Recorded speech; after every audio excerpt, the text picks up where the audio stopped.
Boa Olá, tarde, tudo boa tarde, bem? meninas. Como é que vocês estão? Graças a Deus, tudo ótimo, e você?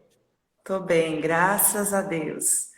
Feliz por estar com vocês, né, para tratar de um assunto tão necessário, Sim, que exige de nós uma reflexão, sobretudo no contexto, no contexto, né, no cenário atual, faz-se necessário a gente fazer uma reflexão do impacto da sociedade, né, dentro da música. Então, vai ser muito bom estar com vocês, refletir, e poder responder perguntas, enfim, a gente vai caminhando juntas, tá sim, nós bom? escolhemos esse tema, né, justamente porque nós percebemos que a sociedade influencia a música. Se a sociedade ela caminha mal, a música, a tendência é decair. Se a sociedade ela tem valores, se a sociedade busca o alto, a tendência é que a música acompanhe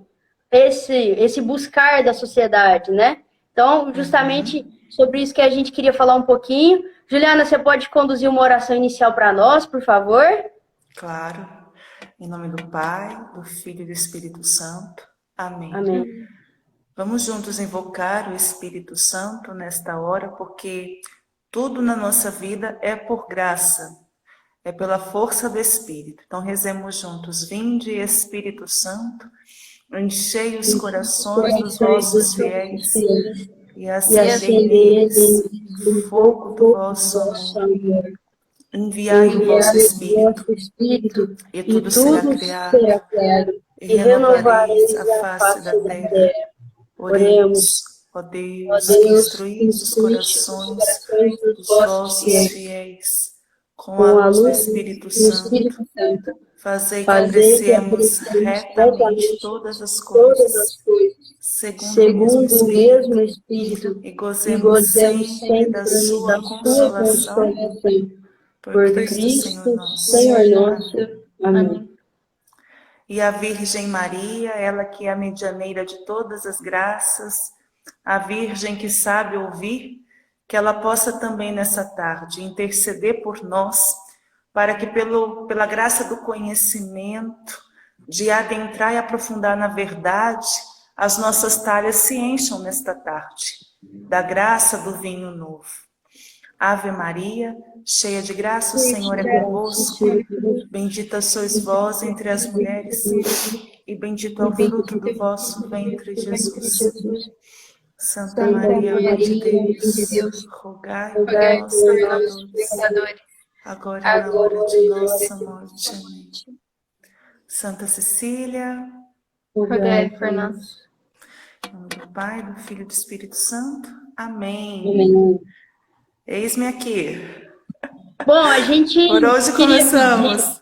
a gente Ah. queria pedir para você contar um pouquinho da sua história com a música, como que começou, é influência da família, tá nas veias, como que é?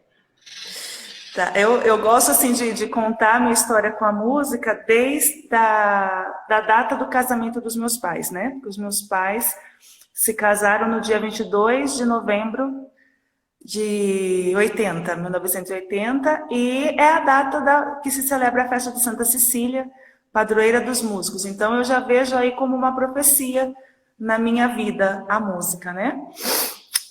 Meu pai é músico, meu pai é violonista, e ele trazia como um projeto de investimento assim familiar, vamos assim dizer, que os filhos estudariam música.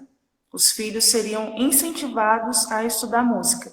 Então, na cabeça dele, quando eu completasse 7 anos, que seria a fase da introdução à alfabetização, ele me colocaria para estudar piano clássico. E assim foi. Com 7 anos eu comecei a estudar piano.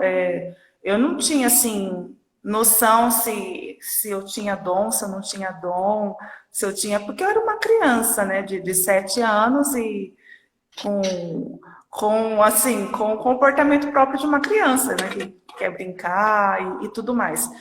Porém, a música foi algo assim que houve uma identificação muito grande, uma afinidade muito grande, assim, né? A professora foi percebendo em mim uma aptidão, assim. E a partir disso, a própria professora foi instigando meu pai também a incentivar, né, a monitorar o meu estudo em casa, até para eu poder desenvolver e tal no estudo, enfim. E assim foi caminhando. E meu pai um grande incentivador, assim, uma pessoa que, graças a Deus, me educou, assim, musicalmente falando, e vibrava assim com cada apresentação que costuma se fazer, os recitais, né, de escola de música e tudo mais. E com 11 anos eu já comecei a tocar na igreja. Tocava na igreja, e aí depois, com essa paixão pela música, meu pai me incentivou a aprender mais instrumentos. E aí foi quando eu comecei a estudar flauta transversal, né, que é um instrumento melódico, e que por ser um instrumento de sopro, aguçou muito em mim ainda mais essa questão da sensibilidade musical, né, do refinamento musical, vamos assim dizer. E desde então, a minha vida foi caminhando assim, né, estudando muito, podendo ter experiência de adentrar numa orquestra, onde você enriquece o seu repertório, onde você enriquece o seu celeiro musical, né? Então, para mim, assim, foi dessa forma que as coisas foram caminhando. Se você puder contar também um pouquinho pra gente como é que é a sua história na Canção Nova, assim como música, como que é seu trabalho. Então, é interessante porque quando eu vim para a Canção Nova, a gente faz um tempo de caminho vocacional, né? Então foram 3 anos fazendo o caminho, fazendo essa leitura mesmo de perceber os sinais de Deus, o chamado de Deus, a vocação, enfim. E como a música sempre foi algo muito entranhado, muito dentro assim de mim, né? Muito íntimo de mim, vamos assim dizer. Havia-se uma grande preocupação do vocacional de que eu viesse para a Canção Nova e não tivesse contato nenhum com a música. Como é que seria isso para mim? Né? De repente, ter que começar uma vida sem música. Porque, na verdade, eu precisava me preparar para isso. Né? Na verdade, a vocação à Canção Nova, ela precisaria estar acima da música na minha vida. Então, a equipe vocacional teve toda uma sabedoria para ir trabalhando isso comigo. E interessante que quando eu cheguei, eu fui assim tão treinada que eu cheguei para nem mexer com música na Canção Nova. Eu falei assim, eu vou chegar lá, vão me botar, sei lá, na lanchonete, na loja, em qualquer outro lugar, né, que não tenha ligação com a música. Só que para minha surpresa, logo que eu cheguei, já me colocaram para trabalhar com música. Para minha surpresa, eu falei, gente do céu, que coisa mais doida, né? Você é preparada psicologicamente, espiritualmente, de todas as formas a não mexer mais com música e de repente você é introduzido, né, nessa realidade musical. E que para mim foi um universo muito novo, mesmo sendo música, porque o meu universo musical sempre, até então, era o universo erudito, era da música instrumental, da música popular brasileira, e aí eu entro num contexto com uma outra referência, com uma outra vertente musical, que é a proposta aqui da Canção Nova, de evangelização, né? E eu tive, assim, que ter uma abertura de coração muito grande para entender esse tempo novo, né? Na minha vida com a música. E sobretudo, por que Deus investiu tanto em mim na música e me trouxe para a Canção Nova? Né? Então, entender essa junção, entender essa conexão de vocação e música na vida da Juliana, dentro do carisma Canção Nova. É lógico que não foi do dia para a noite. né? Hoje eu estou há 10 anos na comunidade, então muitas coisas eu fui experimentando, muitas coisas eu fui tipo aprendendo mesmo, errando, acertando, sendo formada, sendo ensinada e tudo mais, até chegar, né, em toda essa trajetória que Deus foi me levando, desde o coral Canção Nova, a mais adiante, como hoje a coordenação do Ministério de Música Canção Nova, né, está à frente, liderando os meus irmãos, motivando e colhendo de Deus aquilo que é a inspiração de Deus dentro da música Canção Nova, enfim. O que eu posso destacar disso tudo, Thaís, é que tudo parte de uma intimidade com Deus. Você só tem clareza daquilo que Deus está te conduzindo, daquilo que Deus está pedindo, se você tem uma atitude ativa de escuta a voz de Deus. Entende? Então eu posso dizer que talvez a minha vida musical na Canção Nova, ela esteve sempre muito em comunhão com uma vida com Deus. É de uma vida com Deus que as coisas foram se destrinchando, foram caminhando para mim aqui dentro, né? Se é assim que eu posso dizer. Você falou que você teve um contato, né, com a música erudita.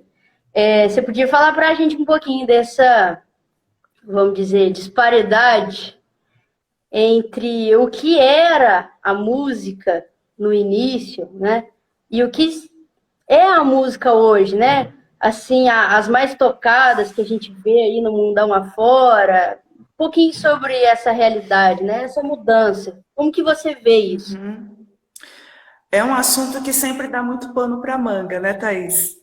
Porque para a gente entender essa decadência da música atual em relação a todo o histórico da música, a gente precisa entender o que há por trás dessa degradação. Porque não é simplesmente uma degradação social, não é simplesmente uma decadência artística, mas o que fortaleceu, o que foi sendo arquitetado, estruturado de forma ideológica, de forma proposital, se é assim que eu posso dizer, para que o cenário chegasse ao ponto ao qual a gente chegou.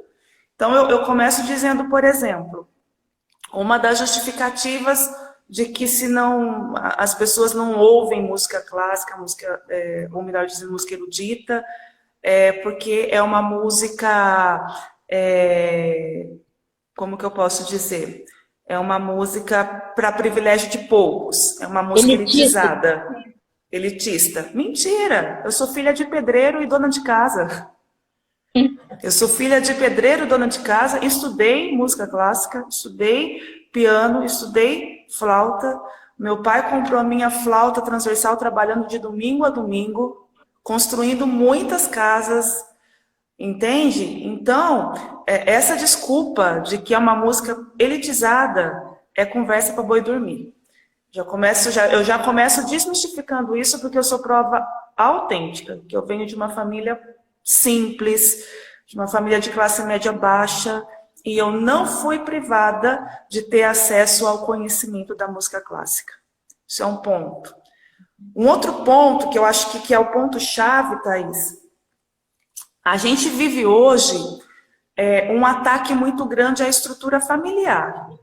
A gente sabe que a base de uma sociedade sólida, de uma sociedade como que eu posso dizer, lúcida, uma sociedade ativa, ela consiste numa base familiar.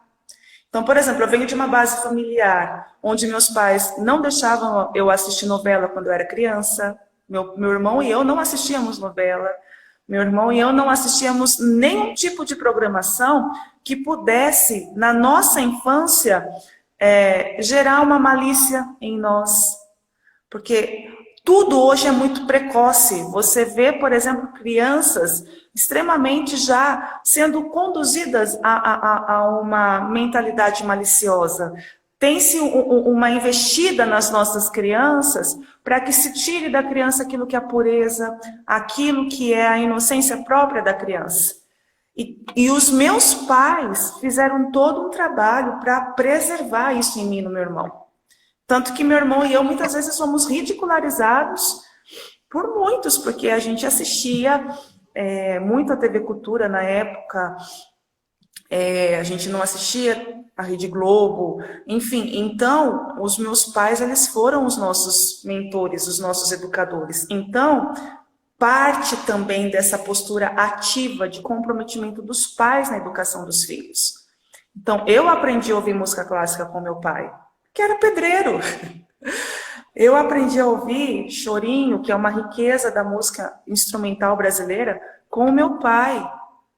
Eu aprendi a ter um senso crítico musical com o meu pai e a minha mãe, e sobretudo com a inserção de valores cristãos. Eu fui catequizada pelos meus pais. Então, essa base foi me dando matéria-prima para eu desenvolver um senso crítico e não fazer parte de uma sociedade que hoje a gente está inserida, que é uma sociedade de cultura massificada. Então, veja bem, aí eu entro no que eu dei toda essa introdução para entrar no que você está me dizendo. Se a gente for entrar na história da antiguidade, na música da antiguidade, os artistas, os compositores, eles tinham a música como algo divino, como algo que revelava Deus. Então, você pode ver que quando a gente vai no berço da música ocidental, a gente tem uma influência extremamente forte dentro da música greco-romana, dentro da história da música cristã, da música sacra, para o desenvolvimento da música ocidental, e a gente vê que havia esse compromisso do compositor, do músico com o divino. Você pega, por exemplo, Bach, Johann Sebastian Bach, que é um dos compositores mais extraordinários da história. Ele era um homem, além de íntimo de Deus, todas as vezes que ele compunha, ele sabia que aquilo que ele compunha era para a glória de Deus, que a música que ele compunha revelava a glória de Deus. Então, isso o colocava numa condição de um comprometimento muito grande com a música, com o dom. E o que eu acho mais incrível é que em todas as obras de Johann Sebastian Bach, ele colocava as iniciais ali nas partituras originais, que aquela composição era para a glória de Deus. Então você vê um compositor que deixou um legado, um celeiro de obras extraordinárias que se estudam em conservatórios do mundo inteiro. Como flautista, eu estudei sonatas de Bach, eu estudei muitas obras de Bach. Recentemente toquei num casamento, toquei a área da quarta corda de Bach. Entende? Então, perceba, você vem de músicos que tinham um compromisso com o belo, com a arte. Entende? Então, veja bem, a música, que é uma linguagem, que é uma comunicação, que é uma forma de eu dizer algo para alguém que me escuta, de uma forma sensível, estimulando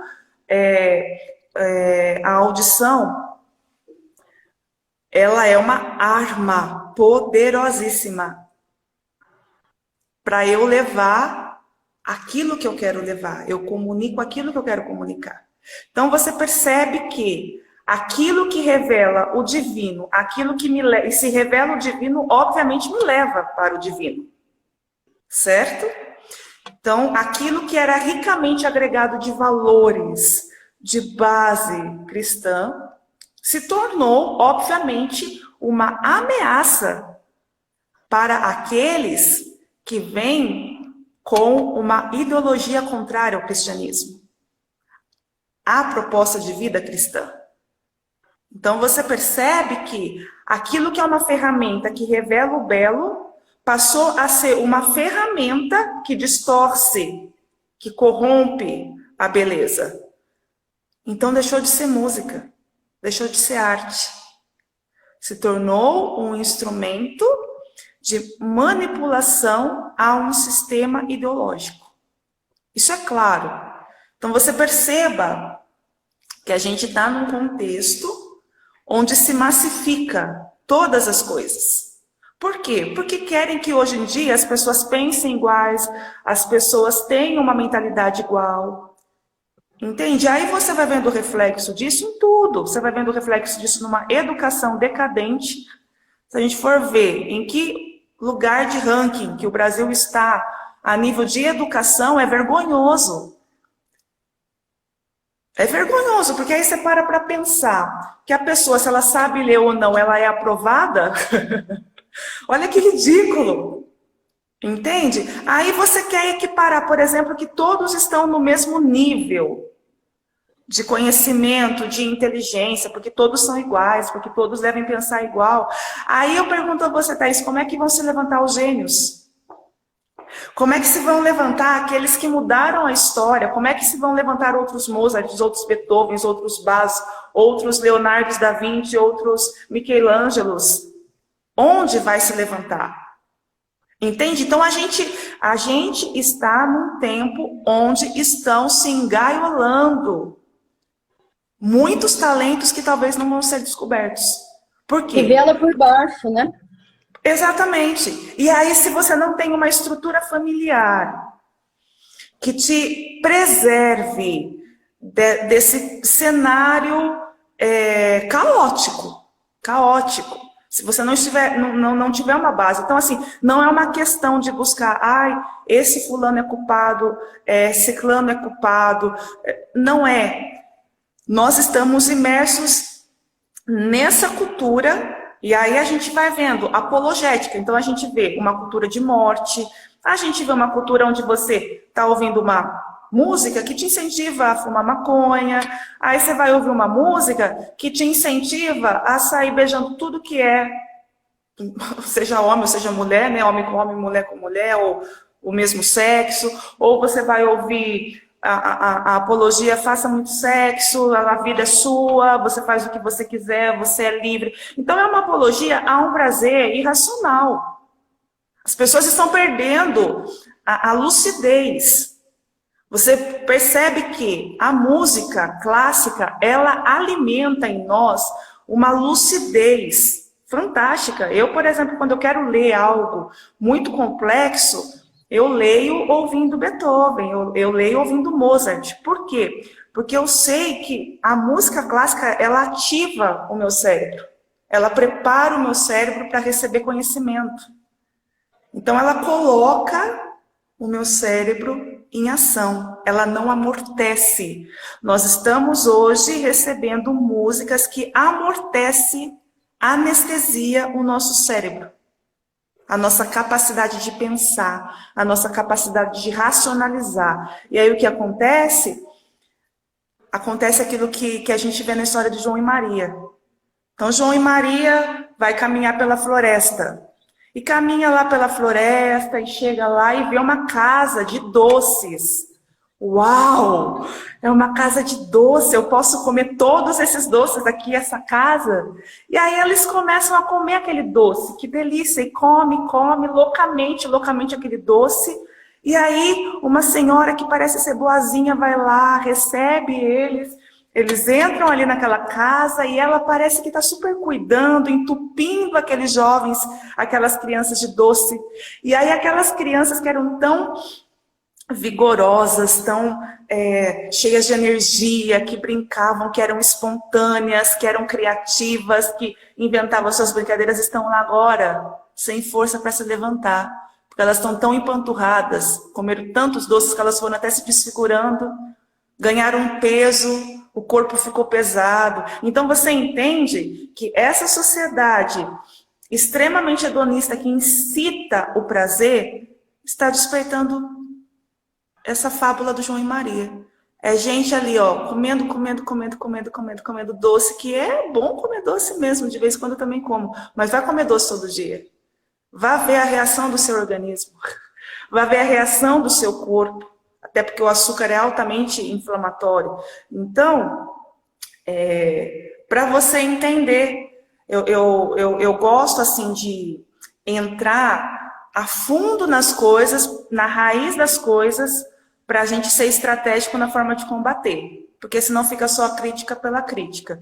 Então, por isso que eu quis desenhar, não sei se eu fui clara, até se as pessoas que estiverem aí quiserem também fazer perguntas, estou super aberta, mas eu vejo dessa forma, meninas, assim, esse quadro. Há uma intenção genuinamente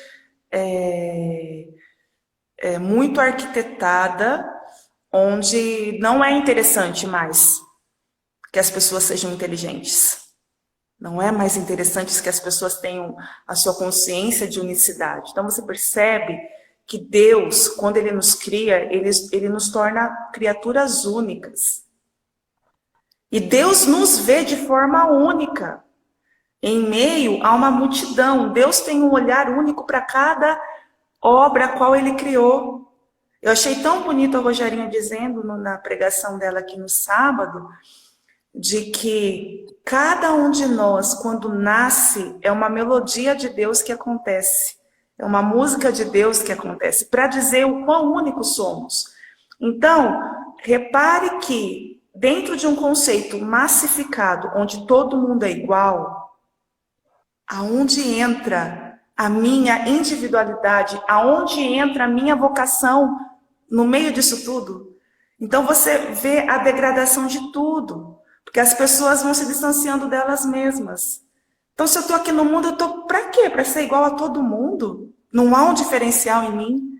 Não há algo que Deus tenha para mim? Não há uma marca que eu vou deixar porque Deus me fez única? Entende? Então, o sistema quer nos roubar isso. O sistema quer anular em nós esse processo lindo que Deus nos deu de sermos únicos. E aí, se você tem a consciência que você é uma criatura única, hoje você é uma ameaça dentro do sistema. Não é interessante para o sistema que você seja único. Para o sistema é interessante que você pense igual a todo mundo. Então, vamos liberar o aborto, vamos incentivar a cultura de morte, né? Vamos aí usar muita droga, vamos aí ouvir muita porcaria, vamos aí nos alimentar de muita porcaria, porque você é livre. Então, para o sistema, é interessante que a massa pense dessa forma. Aí você vai num baile funk, e enquanto você está ouvindo aqueles funkão da pesada, está todo mundo ali numa orgia. Quantas almas se perdem? Então, a música que foi criada para ser algo divino, para me levar para Deus, para permitir que eu tenha um encontro com Deus, é hoje ferramenta demoníaca, onde incita uma juventude insana a um prazer irracional e, obviamente, uma decadência em todos os sentidos. Eu acho que, na verdade, a gente estava naquela, né? A música que influencia a cultura, a sociedade, ou a sociedade que influencia a cultura, a música, né? A gente estava nesse debate, quando a gente foi para escolher o tema, eu tinha falado, não, a música influencia a sociedade. Aí a Erika falou, não, a sociedade influencia a música. Mas pelo que a gente vê, é um ciclo. A sociedade, ela vai mal. Ela influencia a música. E a música vai mal. Só que, ao mesmo tempo, tem poderosos querendo que a música influencie a sociedade. Exatamente. Então, existe aquela sociedade que está decaída e que gera pessoas que escrevem músicas péssimas, mas existe também pessoas que pensadamente fazem músicas para contribuir com essa decadência da sociedade, né? Na verdade, acontece as duas coisas, é um ciclo, né? Exatamente. E aí, você falando, eu fui até me lembrando, por exemplo, dessa questão do compromisso, né, da educação. Eu ouvia hoje o Carlos Nogueira, achei fantástico ele falando que eu gosto assim, né? Você me passou materiais muito legais, aliás, Thaís, muito obrigada. E comecei, tô lendo o livro Música, Inteligência e Personalidade também, que Exato! Que eu super indico para quem está acompanhando. Comecei a ler. Fantástico. Eu comecei a ler um pouco sobre, e eles defendem muito a ideia de que para você introduzir, de repente quem está nos acompanhando agora vai se sentir provocado a ouvir música clássica, né? E aí, comece, eu posso dizer por aí, comece. É muito importante você saber um pouco da história do compositor e o período da música ao qual ele vivia, porque é muito distinto um período do outro. Depois, se vocês puderem digitar aqui o nome do livro, meninas, que estão perguntando aqui. É muito distinto aquilo que é a proposta musical de cada período da música, né? Desde o renascentismo, passando pelo barroco, passando pelo classicismo, o romantismo, enfim. É muito distinto. Mas uma coisa que eu acho fantástico, por exemplo, que alguns estudiosos defendem, quando você ouve Bach, ou Bach, Beethoven, enfim, você consegue ativar os dois lados, os dois hemisférios do seu cérebro. Olha que coisa fantástica! Né? E aí você pega, por exemplo, Pitágoras, que dizia que a música é uma arte submetida à matemática. Então, existe na música uma precisão rítmica, existe na música uma frequência de ondas sonoras, né? Então, você percebe até nisso a intenção, porque existem a frequência que estimula. Então, estimula o quê? Estimula, vamos dizer, estimula a inteligência, estimula o senso crítico, estimula uma sensibilidade diferenciada, estimula no sentido bom da palavra, né? Então, você percebe que matematicamente, e aí na estrutura harmônica, por exemplo, da música, você vê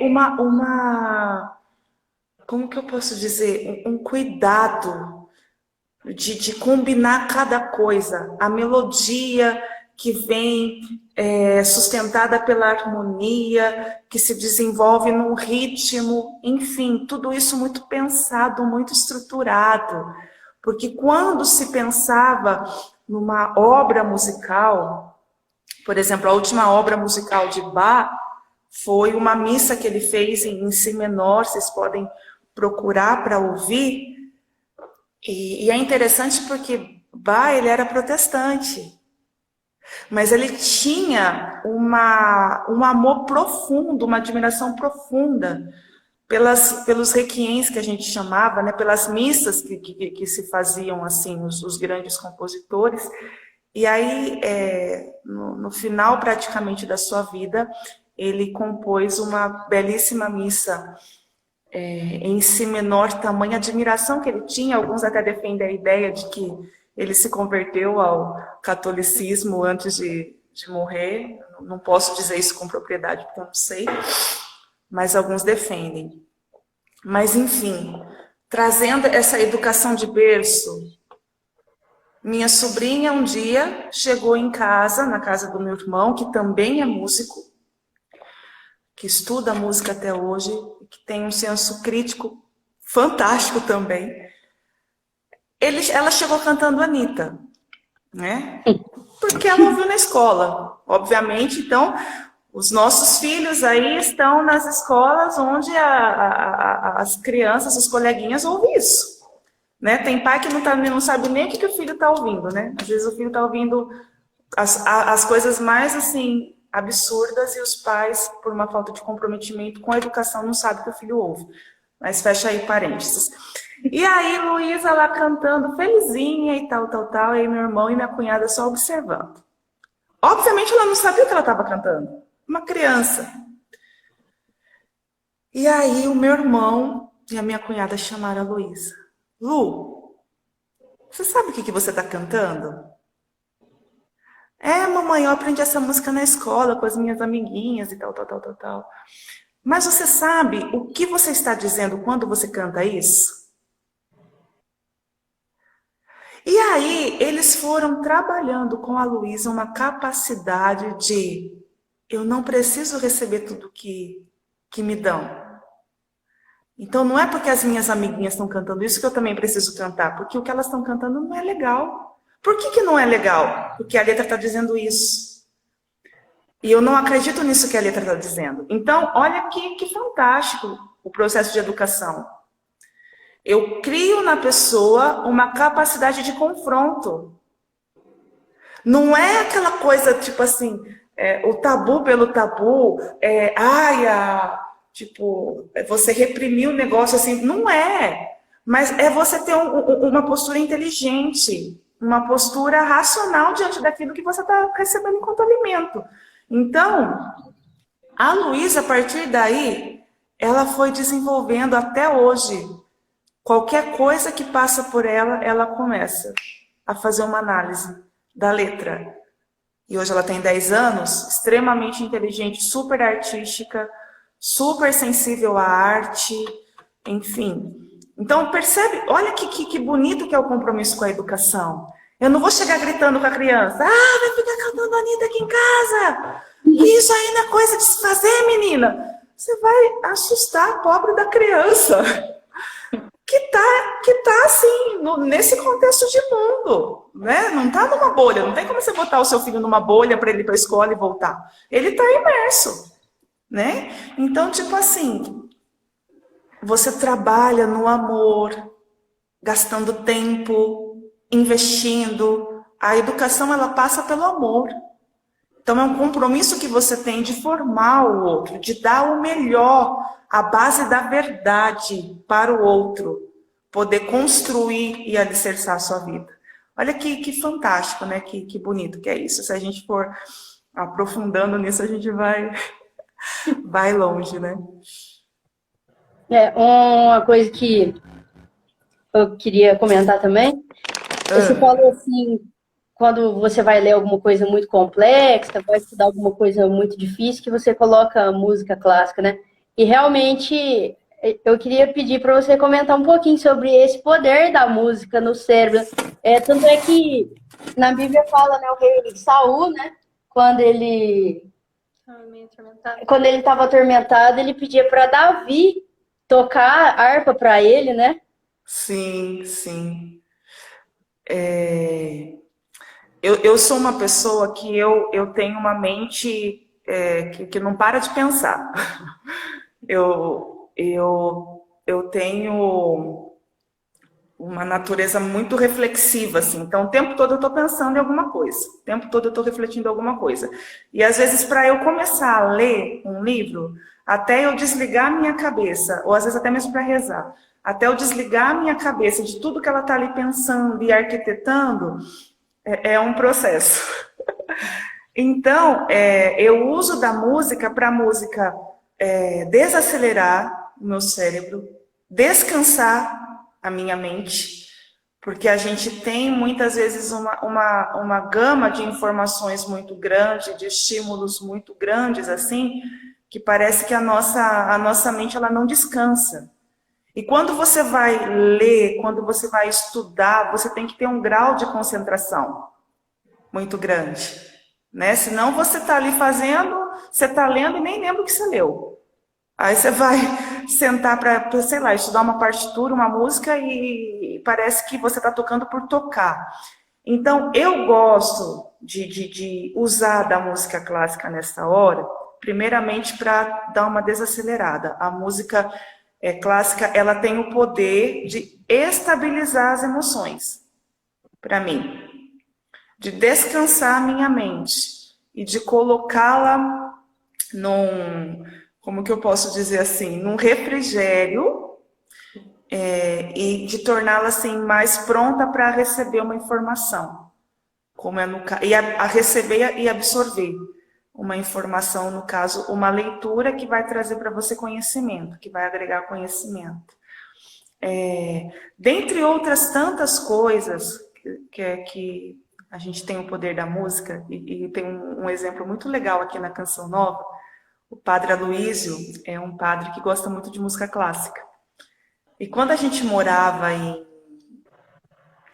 em Lavrinhas, na fase inicial, é uma fase que a gente cuida dos animais, a gente tem ali tipo os porquinhos, vaquinhas, essas coisas todas ali para cuidar, né? E aí, geralmente, quando ele ia cuidar ali dessa parte dos animais, ele colocava música clássica. E aí a reação até da vaca ali, né, para liberar o leite e tal, assim, era muito interessante. Porque até o animal se sentia descansado com aquele som, se sentia relaxado, né, com aquele som. Então, veja que é uma paz, uma serenidade que a música vai te proporcionando, de modo com que você vá se integrando, de modo com que você vá se realinhando, você vá se reajustando. Isso é muito interessante. E aí, até dentro, assim, por exemplo, de um documentário que eu sempre gosto de indicar, que é O Poder da Música, de tratamentos para a recuperação de Alzheimer, de recuperação de doenças que atacam a memória da pessoa, o uso da música para resgatar memórias, né? O uso da música no tratamento até mesmo de enfermidades, o uso da música para médicos antes de uma cirurgia. Tem médicos que gostam de ouvir música antes de ir para o centro cirúrgico, porque ele vai ali cuidar de uma vida e ele precisa estar inteiro para aquilo que ele vai fazer. Ou mães que gostam também, antes até mesmo de entrar em trabalho de parto, que também gostam de ouvir músicas. Ou até mesmo mães que no tempo da gestação colocam música clássica para a criança ouvir durante toda a gravidez. Pais que colocam o violão na barriga da mãe para que a criança sinta a vibração da corda, a onda, né? A frequência daquele som, que também vai estimulando o bebê. Enfim, então, existem muitos estudos que comprovam cientificamente o benefício da música, os hormônios mesmo que a música clássica liberam e que são necessários para nós, né, para o nosso bom funcionamento, vamos assim dizer, emocional e físico e tudo mais, né? Então, para mim, o efeito que a música tem, o poder que ela tem de descansar a minha mente, de permitir que eu tenha uma memória mais ativa para absorver conhecimento, me estimula muito. Geralmente eu consigo absorver muito mais informação quando eu leio ouvindo música clássica do que no silêncio. É impressionante. É impressionante assim o que a música clássica estimula nessa questão do nosso cérebro. Pelo menos para mim, assim, que gosto e que já tenho esse hábito, essa prática, faz toda a diferença. E você também comentou da música que eleva, né, ao divino. E qual que foi a contribuição da Igreja Católica, né, com o canto gregoriano? Se você puder falar disso também, por favor. Ah, sem dúvida. O berço da música, na verdade, né? A gente acredita muito quando a gente vai estudar música. Quando a gente vai estudar história da música, até fiz algumas anotações para trazer isso, até para a gente entender que a primeira música que nós conhecemos no âmbito maior, na excelência da música, é a música litúrgica. Olha que interessante, porque na verdade a música, como eu disse lá no começo, ela veio para revelar-nos Deus. Ela veio para revelar a nós a beleza de Deus. Então, é algo que revela o mistério, é algo que revela a verdade, é algo que revela a profundidade, né?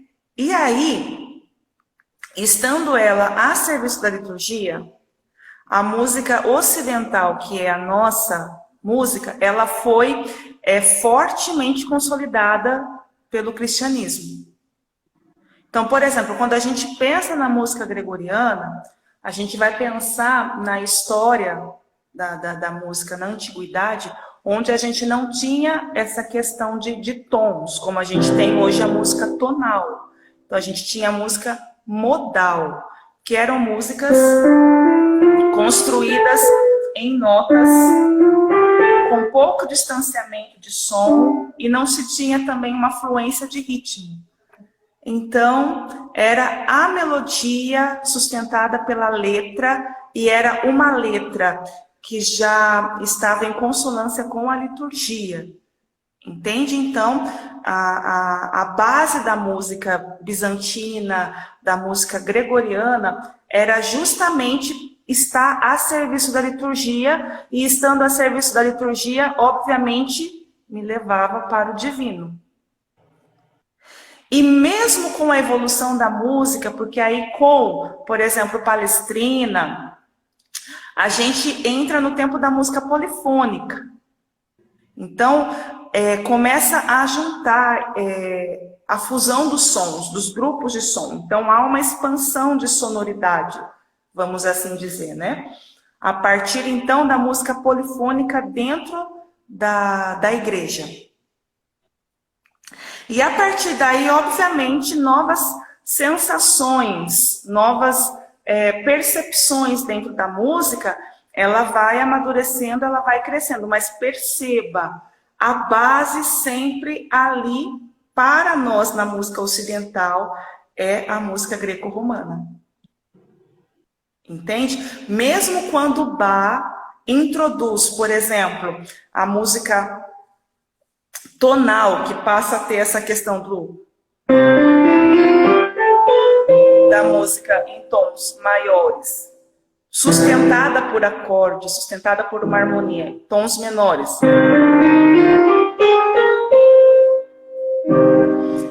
Aí a gente entra na sensação harmônica, junto com a sensação melódica. E aí a gente vai tendo espaço aí para surgirem até os corais, os grandes coros, com as aberturas de vozes e tudo mais.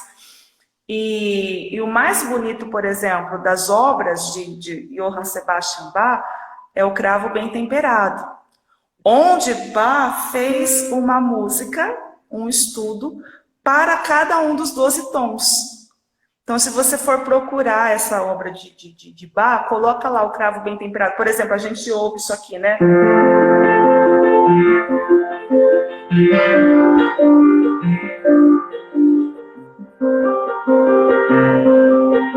Todo mundo acha que já falar é a Ave Maria, né, de Gounod. Mas essa base que Gounod pegou para fazer, na verdade ele pegou de Bach. Isso daqui já existia. Aí ele introduziu essa melodia, que também virou um clássico de Gounod, que é a Ave Maria.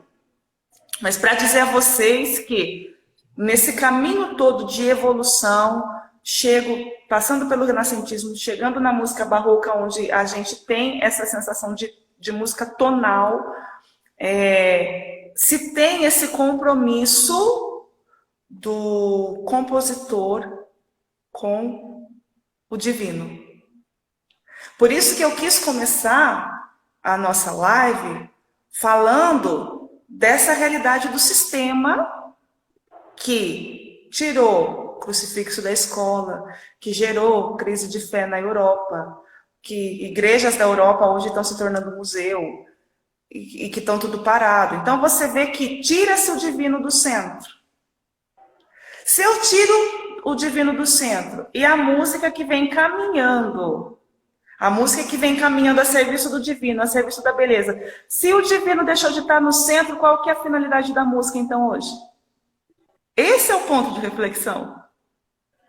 Porque se Deus deixou de estar no centro, e se a minha música não tem o compromisso de revelar o divino, de revelar a beleza, então qual é a finalidade das músicas hoje? Das músicas comerciais, das músicas que a gente ouve aí nas plataformas digitais, nas rádios, nas músicas que os filhos têm acesso, nas músicas que as pessoas têm acesso. Se ela não está a serviço do belo, se ela não está a serviço, ela está a serviço do quê? Isso já é um ponto de reflexão para qualquer pessoa selecionar o que ela vai ouvir. Entende? Tá, qual era a intenção desse compositor quando ele fez essa música? Havia um compromisso com o belo? Havia um compromisso com o divino? Essa música revela um artista, revela um compositor comprometido com a arte, comprometido com o belo, comprometido. Porque se o artista não está comprometido com o belo, ele está comprometido com o quê? Ele está comprometido com a fama, com o dinheiro, ele está comprometido com o interesse pessoal. Então, o que ele está compondo não me interessa, não vai me alimentar, porque não é interesse dele me alimentar. O interesse dele é estar lá no auge. Entende? Você vê que há uma deturpação dos objetivos, há uma deturpação dos interesses. Né? Então, veja toda essa corrupção a qual a música foi, infelizmente, introduzida. E a gente sabe que a música é a arte que o povo mais busca. É a arte que está mais acessível a todo mundo. Entende? Aí você vai vendo, por exemplo, em outras manifestações artísticas, como a gente foi vendo exposições ridículas, que eu não preciso nem entrar aqui, mas olha a inversão. Aí você pega, por exemplo, não sei se foi Michelangelo que pintou a Capela Sistina, né? Acho que foi. Você pega, por exemplo, a história de Michelangelo, tem um filme dele, que mostra quando o Papa pediu para que ele pintasse o teto da capela, ele entrou numa crise terrível. Tipo assim, o que eu vou pintar aqui vai eternizar. Vai eternizar, é uma marca que eu vou deixar. Qual é a marca que Deus quer que eu deixe aqui? Então, olha o compromisso com o belo. E aí, ele fica assim, como é próprio do artista, né? Ele começa a esboçar alguma coisa e ele percebe que não é aquilo. E aí ele vai vivendo os conflitos próprios de um artista que está a serviço da arte. Eu acho isso tão lindo. Porque o artista que está a serviço da arte, a serviço do belo, ele começa a se aventurar e ele quer saber se é aquilo mesmo, entende? Cara, é isso mesmo? É isso que é essa via? É isso que Deus quer? E aí Deus dá a visão para ele. Daquilo que era para ele pintar em cada lugar do teto. Desde de Gênesis, a criação do mundo, aí vai até a Santa Ceia, enfim. Olha que coisa fantástica. Então, quando a gente estuda um pouquinho que seja da arte, e a gente entende a finalidade da arte, a gente começa a entender que estão querendo detonar com a arte. Aí vem com essa justificativa, não, mas a arte é liberdade de expressão. Aí essa liberdade de expressão, então eu posso fazer apologia à droga. Eu posso fazer apologia ao sexo livre.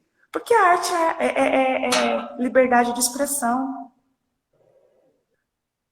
Mas se a arte não agrega valores, se é uma arte, e se é uma liberdade de expressão que fere o outro, que fere a beleza, então desculpa, é qualquer coisa menos arte. É qualquer coisa menos música. E aí, dentro do que vocês falaram de Davi, eu até trouxe aqui a minha Bíblia, porque eu sou apaixonada pela história de Davi, e aí vocês entraram nessa realidade de Davi que tocava para Saul quando ele era cometido dos espíritos maus. Mas eu quero ler para vocês uma passagem bíblica que eu acho fantástica. Olha que interessante. Primeiro, o Espírito do Senhor se retira de Saul. Esse é o primeiro ponto. Se retirou de Saul por quê? Porque Saul estava fora da graça de Deus. Né? E aí, veio sobre ele da parte do Senhor um espírito deprimente. Então Saul, que era um homem ungido de Deus e tudo mais, e feriu essa eleição, perdeu a unção, perdeu a eleição, ele é atormentado por esse espírito.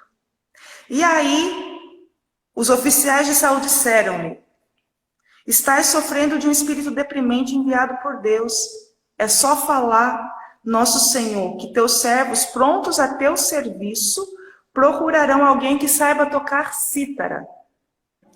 Assim, quando te acometeu o espírito deprimente enviado por Deus, o músico se porá a tocar, e tu ficarás melhor.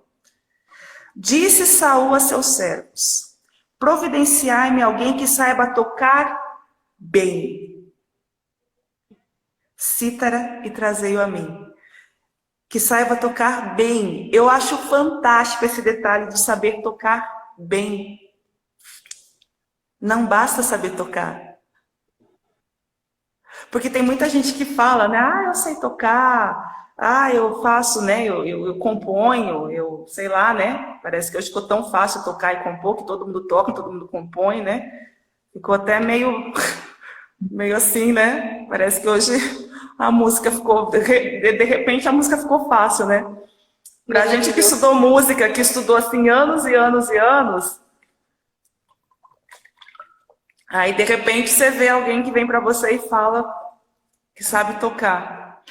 Mas eu queria dar essa ênfase, Thaís, ao tocar bem. Você vê que Saul não pediu para que levasse qualquer tocador de harpa, não. Qualquer tocador de cítara, não. Porque talvez piorasse ainda mais a situação dele ali, né? Ai, Deus, eu acho fantástico. E esse detalhe de tocar bem, que eu acho, que eu quero dar ênfase, o tocar bem é uma busca de quem tem a consciência do dom.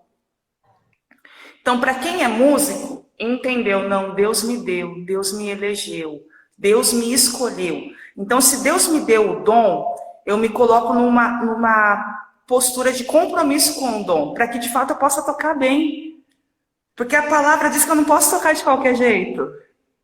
Se Davi tocasse de qualquer jeito, ele não ia ter o poder de expulsar os demônios ali do rei, não, os espíritos ali deprimentes. Entende? Então, para, de fato, Saul ser liberto, ele precisava de alguém que tocasse bem.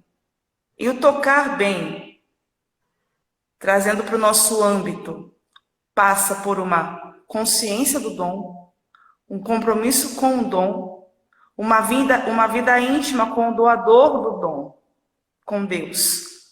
Deus me revela o dom, à medida que eu vou caminhando com ele. Porque o dom é algo infinito, o dom é algo grande, o dom é algo que não se esgota. O dom sempre traz uma novidade.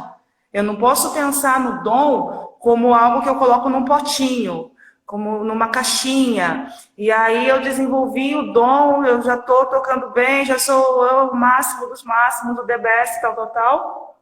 E pronto, encerrei o dom, estou pronto. Não. O dom, ele não se encerra. O dom, ele é uma fonte que está sempre ali, ó. E para essa fonte gerar essa libertação aqui, que não só Saul, mas que hoje, por exemplo, eu como musicista preciso ser essa pessoa que toca bem para expulsar esses espíritos deprimentes que está aí no coração de tantas pessoas, eu preciso ter o compromisso com o dom. Eu preciso tocar bem. Eu preciso ser uma mulher íntima de Deus, que é justamente o reflexo que a gente tem daqueles grandes nomes que deixaram a sua marca, graças a Deus. Que a gente pode hoje pesquisar sobre a história de Bach, a gente pode pesquisar sobre a história de Vivaldi, que era padre, que compôs aquela obra maravilhosa das 4 estações, que é tão rico, é tão fantástico, tão extraordinário, que quando a gente ouve as 4 estações, eu tenho esse CD, eu tenho... você consegue entrar naquilo que é o clima de cada estação. Então veja como que a arte genuína, ela nos introduz num mistério. Ela nos introduz em algo que a gente não consegue acessar assim facilmente. E que quando a gente ouve algo que de fato alimenta a nossa alma, a gente adentra no mistério. E o mistério revela a nós a beleza. Porque ele se revela a nós. O impressionante é a gente escutar essa música, chegar até a transcendência, chegar até Deus, sendo que a música nem letra tem. Aham. Não é uma letra que te convenceu a pensar em Deus, é simplesmente pela forma como ela foi composta, o belo realmente, né? Porque o que é o verdadeiro belo? É Deus. Sim. Então, tudo que te leva ao belo, tudo que te leva à verdade, ao belo, você chega a Deus, né? Não precisa ninguém te falar nada, não precisa ter uma letra que fale. É natural que chegue, né? É igual a busca da verdade. Eu tava, só para a gente encerrar, eu sei que você tem tempo, eu estava lendo ontem ainda um texto falando sobre os 3 reis magos. Eles não eram teólogos, eles eram físicos, eles estudavam os astros, eles buscavam a verdade na ciência. Só que buscando a verdade, eles chegaram a Deus. Então, é impressionante, né? A gente busca a verdade ou a gente busca o belo, a gente vai chegar a Deus. Mesmo que a gente talvez não esteja buscando, mas a gente vai chegar. Os 3 reis magos, eles estavam estudando os astros. Eles não estavam estudando teologia, mas eles chegaram a Deus pela busca da verdade. E a mesma coisa a música, pela busca do belo, a gente chega a Deus. A Deus. E aí você veio com a chave de ouro para fechar, Thaís. A verdade. Então, vamos voltar no sistema? O sistema defende a verdade hoje? O sistema relativiza tudo. O sistema diz que você faz a sua verdade, você cria a sua verdade.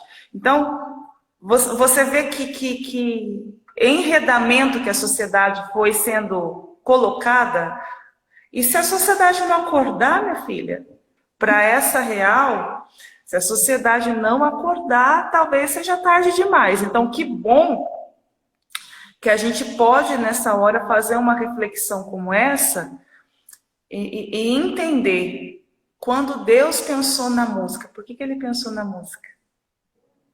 A música ela tem o poder de revelar Deus extraordinário, nos leva à verdade. Então, a verdade que é Deus, que se revela a nós. Então, fica com esse pano de fundo, você que foi acompanhando essa live, gente, para vocês estudarem, mas estudem também o que está acontecendo hoje no mundo. Estuda, vai estudar um pouco aí dessa nova ordem mundial, vai estudar um pouco disso também, para vocês entenderem todo o movimento que há por trás dessa degradação social, cultural. Que a base que hoje se ataca, que é de interesse de se atacar, para que se haja como que eu posso dizer, essa destruição de valores, de pessoas inteligentes, pensantes, que raciocinam, é o quê? Destrói-se hoje a cultura, então há uma deturpação no sentido da cultura, da arte, do belo. Nas questões jurídicas, a gente vê hoje esse vai e vem, aprova ou não o aborto. Quando a gente pensa que acabou, eis que volta todo esse movimento aí para aprovar essa cultura de morte. Então, a gente vê esse ataque às questões jurídicas que foram criadas e estruturadas nos valores cristãos e, obviamente, a destruição do cristianismo. Para que se implante em nosso meio uma mentalidade massificada. Então, a gente precisa acordar, para a gente não se alimentar de porcaria. A gente precisa acordar enquanto ainda há tempo. Foi um prazer imenso estar com vocês. Eu amo esse tipo de reflexão, né?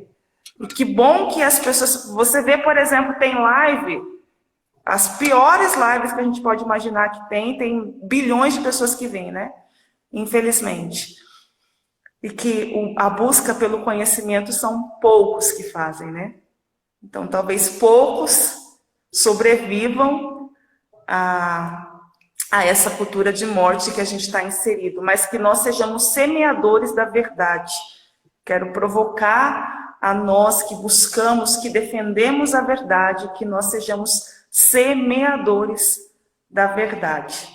Foi um prazer estar com vocês, meninas tão jovens, tão lindas, tão queridas e tão comprometidas com a verdade, tão comprometidas com a evangelização. Que Deus possa abençoar muito vocês, viu, queridas? Amém. Um beijo pra Paty, que a mamãe tá aí toda também fã das filhotas aí. Beijo pra Patrícia. Beijo pra todos. E pedir, né, não querendo abusar da sua boa vontade, mas se você não estiver com muita pressa, se for possível, você tocar só um pouquinho pra gente, bem rapidinho, alguma música à sua escolha, por favor. Deus, eu não tinha me preparado para isso, não. Mas, ó, vou tocar algo muito simples, que sempre me leva para Deus quando eu toco.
Que lindo.